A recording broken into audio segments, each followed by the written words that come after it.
हमारे यहाँ तो ऐसे ऐसे महापुरुष रहे। चित्रकूट में महाराज जी एक विराज रहे थे जिनका नाम बाबा श्री रणछोड़ दास जी महाराज। चित्रकूट में उनके नाम की एक यूनिवर्सिटी बनी हुई है। आप विश्वास नहीं करेंगे, 450 वर्ष की उम्र रही उनकी, 450। और भैया जी पता कैसे चला? बोले लेबोरेटरी में जब उनके खाल का, उनके नाखून का परीक्षण किया गया तब पता चला। बोले ये तो 450 वर्ष पुरानी खाल है, अभी की नहीं है। सोचिए ये कैसे संभव है। हमारे यहाँ श्री कृष्णदास जी पयहारी जी का चरित्र है महाराज जी। पयहारी जी को एक जो है पयहारी जी का दिव्य चरित्र। पयहारी जी क्या थे? पय आहार, पय का ही आहार करते थे। क्या बोले? जहां पर बैठ जाते थे ठाकुर जी अपने आप कोई ना कोई गाय को वहां भेज देते और उनका कमंडल रखा रहता था। गाय उनके ऊपर खड़ी होती और अपने आप उसके दूध चुचाने लगता था और महाराज जी वो पात्र भर जाता। जब इनके नेत्र खुलते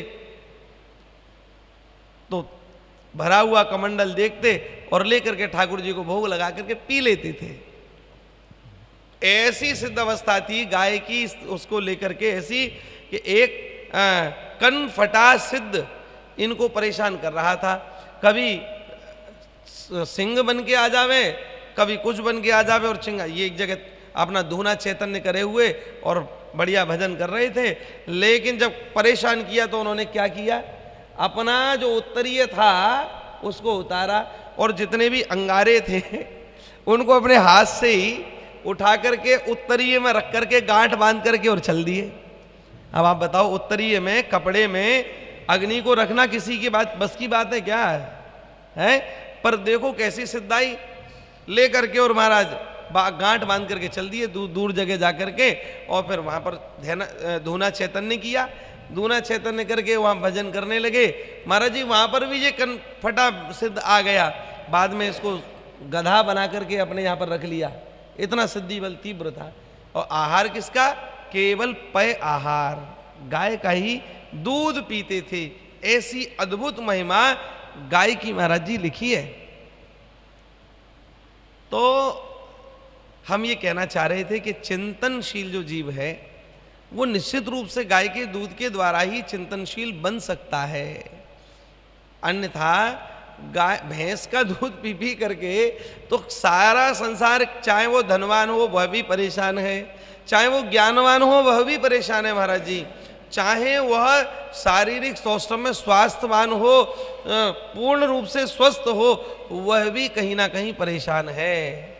आप बताइए, बड़े बड़े अभिनेता नेता अपने कोई रेल के आगे कट के मर रहा है, कोई आत्महत्या कर रहा है, ये सब क्या है?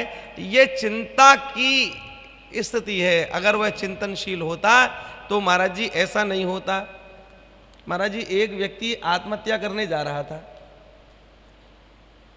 तो एक महापुरुष को रास्ते में मिल गए। तो महापुरुष ने पूछा, बोले भाई बड़े परेशान लगते हो, कहाँ जा रहे हो? बोले महाराज बस मैं गंगा जी में कूद करके बीच धारा में अपनी प्राण छोड़ना चाहता हूँ, मरना चाहता हूँ। क्यों? महाराज बहुत प्रयास कर लिया पर कोई रोजगार की व्यवस्था नहीं हो रही, बिना रोजगार के और सारा मामला गड़बड़ हो रहा है, इसलिए अब मैं शरीर को छोड़ूंगा। अच्छा आओ मेरे साथ, आओ तुमको रोजगार दिलवाता हूँ। अपने साथ ले गए। अब देखो संतों का काम तो किसी के जीवन को समाप्त करना नहीं, बचाना ही है। एक राजा के द्वार पर ले जाकर के खड़ा कर दिया। बोले सुनो मैं अभी आता हूँ, राजा से चर्चा करता हूँ और तुम्हारी कुछ व्यवस्था कराता हूँ। बोले ठीक है। भीतर गए, कुछ समय बाद बाहर आए तो बोले कहा सुनो, बोले तुम्हारी आंखों के बदले 1 लाख रुपया मिल रहा है, कहो तो आंख दे दो 1 लाख मिल जाएगा। जैसी सुना आंख दे दो तो 1 लाख। क्या कह रहे हो महाराज, मैं क्यों अपनी आंख दूं? ना ना मैं अरे 1 लाख में आंख कैसे? नहीं मैं नहीं दूं। अच्छा बोले कोई बात नहीं, आंख मत दो, एक काम करो अपना हृदय निकाल करके दे दो, उसके हम 2 लाख दिलवा देंगे। अरे नहीं महाराज कैसी बात कर रहे हो, 2 लाख में हृदय? ना मैं बिल्कुल नहीं दूंगा। अच्छा तो एक काम करो, अपनी जो किडनी इत्यादि हैं इनको कुछ कम में ज्यादा में जैसे चाहो इनका सौदा कर लो। महाराज आप कहना क्या चाहते हो? बोले यही कहना चाहता हूं कि बेटा तेरा शरीर कितना कीमती है तू खुद समझ रहे।